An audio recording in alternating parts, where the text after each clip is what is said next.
Mesdames et messieurs, bonsoir. Dans ce numéro de En aparté, nous recevons une figure incontournable du paysage culturel béninois. Producteur audiovisuel, acteur culturel engagé, cinéaste, réalisateur, promoteur de talent, écrivain primé. Son parcours est une leçon de résilience, de vision et d'audace. Né à Alada en 1967, il a grandi loin des privilèges dans un contexte où même regarder la télévision relevait du luxe. Pourtant, c'est dans ce décor que naît une passion dévorante pour l'image, le spectacle et la création.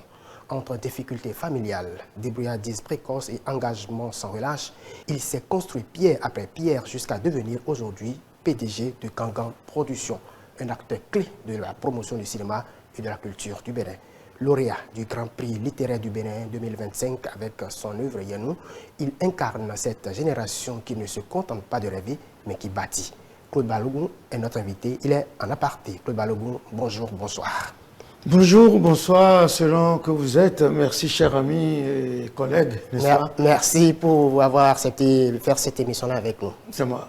Alors, Claude Balogun, quand vous regardez en arrière, que vous inspire aujourd'hui cet enfant d'Alada qui rêvait d'images sans même avoir accès à la télévision? Mon rêve, si je devrais renaître sur terre, c'est d'être toujours cet enfant. De redevenir cet enfant turbulent, curieux et débrouillard que j'ai été. Parce qu'un enfant qui naît et très tôt est nourri de la culture de sa société, et des rythmes, chants, danses traditionnels de sa société, et qui participe déjà très tôt au primaire, au collège, aux activités culturelles, aux activités de développement de sa société. Je ne peux qu'être ça. Qu'est-ce qui a déclenché cette fascination-là pour l'image?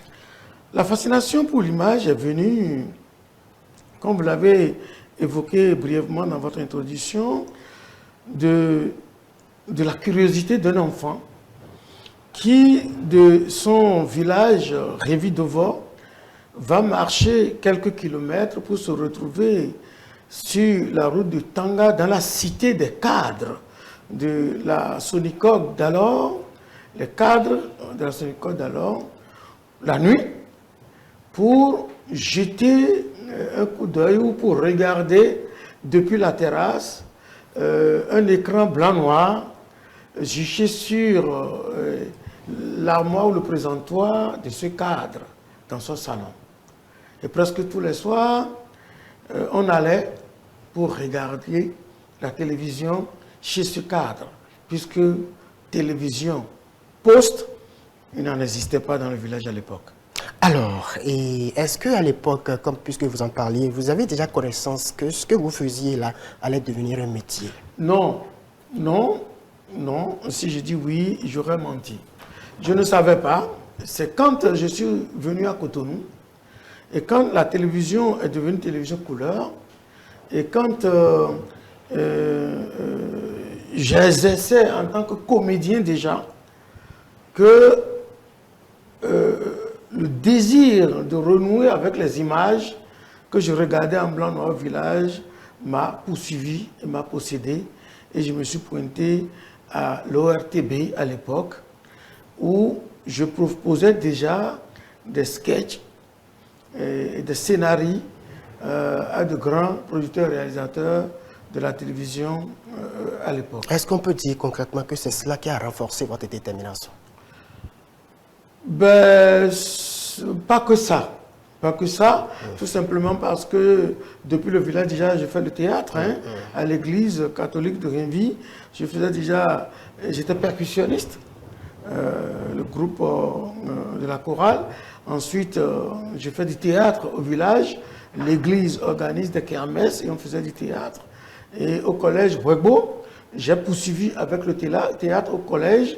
Et pendant les vacances, nous organisions de grands spectacles à Révi pendant les fêtes de fin d'année.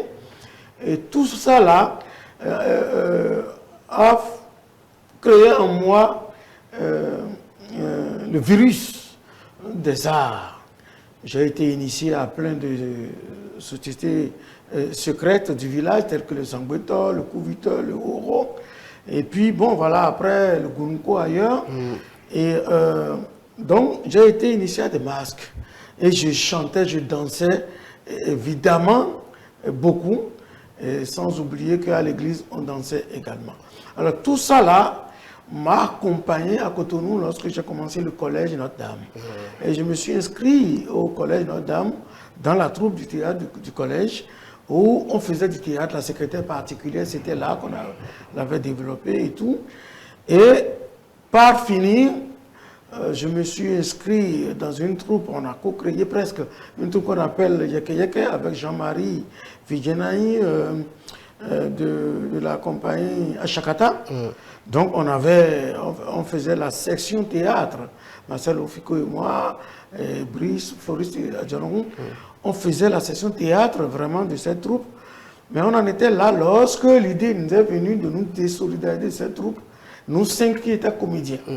Et on avait créé la pour compagnie, mettre en place proprement votre compagnie votre qu'on compagnie. appelle la compagnie du théâtre Ouassangari, Ouassangari. qui a joué dans beaucoup de pays africains, raflé beaucoup de prix, Carthage et autres, on a beaucoup bourlingué dans beaucoup de villes africaines. Et c'est par finir, pendant qu'on faisait la célébrité de cette troupe-là en tant que comédien conteur, ce qu'on appelle le conte théâtralisé, c'était venu par nous à l'époque, Claude Balogun, Yobéa Djadif, Père à son âme, Floris Adjanou, Brice Breuve, Marcel Rofiko. On avait créé cette compagnie et ça marchait. C'est au cours de l'un des spectacles à l'Institut français, le Centre culturel français à l'époque, qu'un couple de Blancs nous avait vus. Ils nous avaient demandé, ben, écoutez, on nous a dit d'aller vous voir parce qu'il y a un truc qui va se faire à Papa. On nous a invités à Papa. Nous nous sommes pointés à Papa le lundi. C'était LC2, la cellule 2. C'est ce qui va devenir après la chaîne 2, la télévision, LC2, la première chaîne de télévision privée du Bénin, de la sous-région, d'ailleurs, à l'époque. Et on avait fait beaucoup d'années. Et c'est ça qui a vraiment renforcé le côté image de Claude Balogun. Et c'est par après qu'on a fait une série de formations à Bouaké, en Côte d'Ivoire, à Ouaga, puis à Paris, à l'INA, à Paris, avant de quitter LC2 pour créer Gangan Production depuis 2002. Justement, Gangan Production, on va y arriver. Alors, acteur culturel, vous étiez, mais oui. Dans le même temps, vous étiez également un sportif oui. De renom. Maintenant, entre les deux, à quel moment vous avez compris que c'est la voie artistique qui était la meilleure? Oh, ben les deux ne m'ont pas laissé. Hein. Le sport ne m'a pas laissé jusque-là, oui. Je ne le pratique plus en tant que sport d'élite aujourd'hui, mais je suis toujours dans le sport. J'ai un club de boxe que je dirige, j'organise des galas de boxe et j'adore ce qu'on appelle le catch et tout ce qui est sport. D'ailleurs, c'est tout ce qui mobilise du monde qui m'intéresse. Lorsqu'on organise un spectacle du monde, oui, Claude Balogun est là. Il vit de ça. Il ne vit que de ça. Donc voilà, le sport ne m'a jamais laissé. Je suis toujours dedans. Et les arts, c'est ça qui me nourrit jusqu'à aujourd'hui. Alors, votre parcours est aussi marqué par des moments difficiles, notamment des problèmes de santé de votre frère et les sacrifices de votre mère. Alors, comment ces épreuves vous ont-elles transformé? Vous savez, je suis né, vous l'avez dit, dans un village où on se disait pas très nanti, mais je fais partie des privilégiés de ce village. Ma maman est l'aînée d'une famille, d'un monsieur qu'on appelle Lucien Roidjeton, qui est l'un des grands commerçants dans la commune d'Alada. Il est installé au village de Rinvi. Il vendait, il était un industriel, il avait une usine d'extraction de l'huile, et il vendait du café, il commerçait avec les Européens et tout. Donc cette dame qui n'a pas été à l'école était quand même son bras droit, et qui était celle qui faisait la transaction financière entre les banques et son papa. Alors, donc, j'ai vu ma maman, après le décès de leur papa, travailler beaucoup, défendre la famille, tout faire pour que la famille, qui est une famille nombreuse, avec beaucoup de femmes, de mamans, je l'ai vu travailler, résister.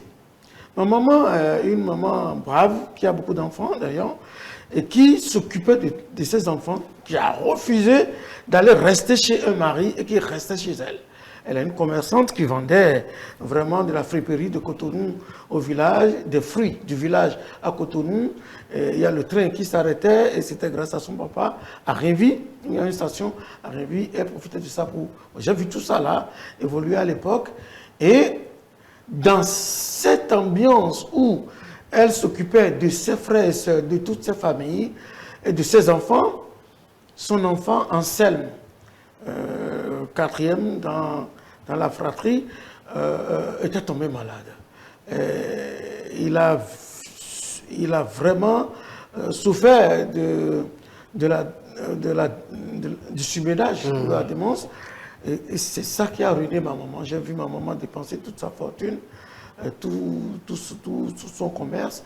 Ma maman vendre pour chercher la guérison pour son fils. Pour chercher la guérison pour son fils. Spirituel et autres, elle a tout fait. Elle a tout fait. Et ce grand frère m'aime beaucoup et je dormais à côté de lui tout le temps. Mais le traumatisme est venu un jour lorsque, en pleine nuit, il a eu sa crise. Il s'est jeté sur moi, il est monté sur moi, il m'a pris par le cou, il voulait vraiment m'assassiner, enfin me tuer. Vous étrangler. M'étrangler, je criais et maman est venue. Bon, c'est un grand frère, il est super fort à l'époque. Maman ne pouvait pas en pleine nuit. Elle a dû prendre un balai pour le chicoter et tout, enfin, histoire pour qu'il vous lâche. Pour qu'il me lâche. Et c'est ça le traumatisme que j'ai gardé jusqu'à maintenant. Donc, quelqu'un qui a un peu la démence, j'ai vraiment peur de m'approcher. On lit de l'émotion en vous pendant que vous abordez ce sujet-là. J'ai vu ma maman faire beaucoup de choses pour que cet enfant survive. Et la maladie guérit, mais ça revient, ça guérit, ça revient. Mais un jour, il était à Zongo, puisque notre maison à Cotonou est à Zongo, en face de la gare, là où est installée aujourd'hui la mosquée de Zongo. On a vécu là. Et mon grand frère était en train de jouer en scène au jeu de Ludo et autres. Quand il a eu une crise cardiaque, il est décédé. J'ai vu ma maman s'effondrer également pour ça. Alors, donc, c'est pour dire que la souffrance, c'est ça. Sinon, maman est une mère merveilleuse qui s'occupe hyper bien de ses enfants. Puisque vous en parlez, vous parlez d'elle, qu'est-ce qu'elle représente pour vous aujourd'hui dans votre parcours? Ma maman est un modèle. Vraiment un modèle pour moi. Parce qu'il fallait quelqu'un qui ne se repose pas, elle est tout le temps debout autour de 5 h du matin. Elle prépare toujours la tisane pour que tous ses enfants prennent la tisane avant d'aller à l'école. Et elle est celle qui se couche tard dans la maison. C'est une femme homme. Et la voilà rapidement au champ, en train de sarcler. Elle fait le champ, mais automatiquement, elle est déjà dans le train ou le taxi, venant à Cotonou avec beaucoup d'oranges, beaucoup de fruits, parce qu'il y a beaucoup de fruits dans la zone. Dans la localité. Et la voilà installée des fruits à Zongo, en face de la gare, pour vendre. Là où les babas vendent leurs moutons, la voilà installer les trucs. Après une semaine de vente ou 10 jours de vente, elle confie le reste à quelqu'un, elle récupère les sous, elle va à Missabo acheter beaucoup de friperies et elle remonte à Cotonou, au village où nous on était. Et là, elle vend la friperie jusqu'à 1 h, 2 h du matin. Donc une brave maman, on peut le dire. J'ai appris à travailler, à me débrouiller grâce à ma mère. Alors, vous avez très tôt commencé aussi à entreprendre pour survivre, parce que votre maman vous a donné le goût de l'entrepreneuriat. Alors, quelles ont été les premières activités que vous avez menées? Mes premières activités, c'était le maraudage. Dans la ferme du papa de ma maman, de mon grand-père, il y avait beaucoup de fruits. Il y avait des oranges, des mangues surtout, et nous trouvions, comme on appelle, les pommes sauvages, et on cherchait ça. Et on allait vendre. Il y a un fruit qui coûte hyper cher à l'époque, dont j'ai oublié rapidement le nom, le fruit qui lutte un peu contre le cancer. Le fruit quand on ouvre, c'est un peu blanc là. Chapeau. Il y a sapoti, il y a chap-chap, Ouais. il y a tout ça. Et puis on maraudait et on allait vendre. Vous savez, au bord du goudron de Révy, il y a un marché qui se tient les jours du marché de Rouegbo. 2 grands marchés de la localité. Nous allions vendre pour gagner de l'argent. Les autres activités, c'est les fagots de bois. Nous cherchons des fagots de bois que nous vendons pour gagner de l'argent. Avec ça, nous arrivions à nous habiller correctement, à nous entretenir et à payer aussi un peu la scolarité. Donc tout ceci a forgé votre mental d'entrepreneur. Nous avions fait également apprenti maçon, on a fait meunier, et ça c'est tout ça là, c'est au village, sans compter les autres activités culturelles que nous faisions pour gagner un peu d'argent. Et lorsque nous sommes arrivés à Cotonou, nous avons commencé à être encadreurs à la maison pour les élèves, parce que j'étais hyper bon en mathématiques, en physique et en biologie. Donc, j'encadrais les enfants dans les maisons et je gagnais de l'argent. Et c'est avec ça, surtout, que j'ai commencé à payer mes scolarités avant de commencer à gagner de l'argent au théâtre. Alors, est-ce que vous pensez que la difficulté est donc un passage obligé pour réussir? Sans difficulté, on ne peut réussir. Des exemples font légion d'enfants de riches. En griffe, que les enfants de riches m'en excusent. Lorsque enfant dit « et non kevi » et « kevi » et non bleué. Lorsque l'enfant, vous lui permettez trop de se donner de la largesse, de lui donner pas la rigueur, de lui permettre pas de se réveiller aux heures qu'il faut pour faire les devoirs, les choses qu'il faut. L'enfant a à la maison des filles de maison qui font tout et l'enfant ne fait rien. Après, l'enfant ne saura pas gérer.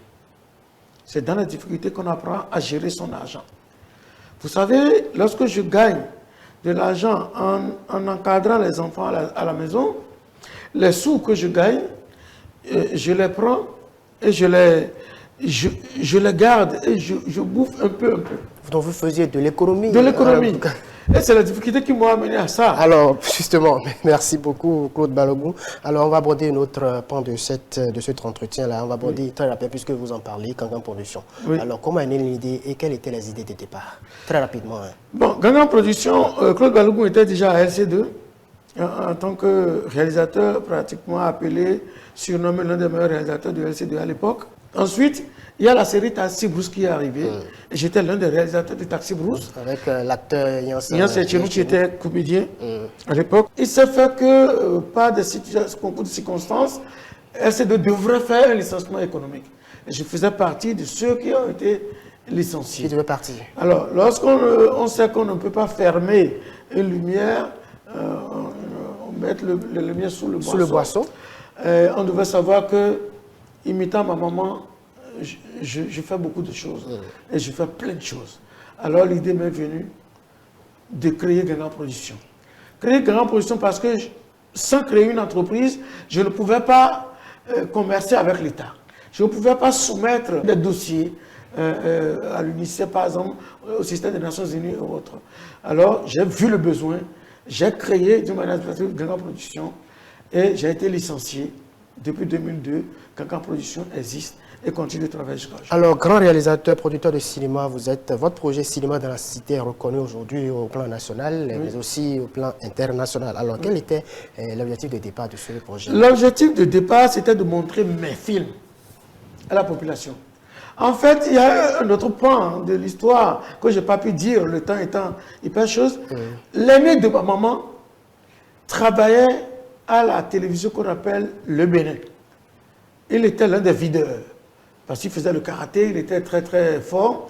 Et c'est lui qui nous amenait voir du cinéma dans la salle Le Bénin, quand on vient en vacances. Et le besoin, le désir de donner du beau m'envoie le message selon lequel il faille montrer du cinéma à la population dans les villages. Donc nous prenons nos films, mes films, nous débarquons dans les villages où il n'y a pas même de courant, et autres, on s'installe, grand écran, et on commence à projeter des films. Nous avions commencé par un petit écran, à l'époque tissu blanc, mais aujourd'hui nous sommes à 9 mètres sur 4. Dans les communautés, nous sommes en mesure de déployer plusieurs écrans simultanément. Donc voilà comment Simon de la Cité est né. Mais je l'ai transformé en projet pour commencer à gagner un peu plus de notoriété. Donc, je développe 36 villes chaque année, ayant du financement ou pas, pour offrir du plaisir et de l'émotion aux populations. Claude Balogun, vous avez investi personnellement pour produire plusieurs artistes béninois. Oui. Alors, pourquoi un tel engagement pour la culture, la musique? Mon truc, c'est que le Bénin culturel ne se limite pas à Cotonou, Parakou, seul, non. Des artistes existent. Je suis un spécialiste en patrimoine. Et celui qui est spécialiste en patrimoine, lorsqu'il rentre dans une communauté, l'une des choses importantes dans lesquelles il tire l'histoire de cette communauté-là, c'est les chansons. C'est les litanies. Ce sont les histoires. Ce sont les panégyriques. Et là, c'est important pour moi de montrer la richesse de ce pays au monde. C'est pour ça que j'ai produit déjà plus d'une cinquantaine d'artistes. Et tenez-vous bien, c'est des artistes traditionnels. Ceux qui sont ceux qui font de la musique moderne sont des tradis modernes. Et il y en a plein. Et qui ont même réussi leur vie, qui ont même construit leur maison à partir de... Grâce à votre soutien. Alors, de réalisateur à producteur, vous êtes écrivain. Je suis un conteur d'histoire. Vous êtes un conteur d'histoire. Vous avez sorti une œuvre Yenou. Alors, parlez-nous très brièvement de cette œuvre-là et le grand prix littéraire que vous avez remporté en 2025. Bon, alors, j'ai dit tout à l'heure que je suis conteur d'histoire. Bien sûr. Je conte des histoires au théâtre, en montant sur scène. Je conte des histoires au cinéma, avec mes caméras. Et je conte des histoires avec mon écriture. Et une chose est certaine, on ne peut pas avoir un bon film si le scénario n'est pas bien écrit. Ayant fait la dramaturgie à l'INA à Paris, le virus est resté. Et tout ce que je produis, que ce soit un spot ou un long métrage, je les écris.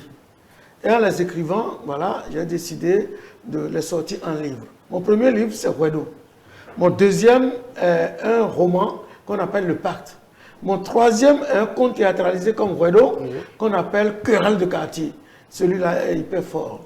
Et le dernier étant Yenou. Yenou, c'est une histoire de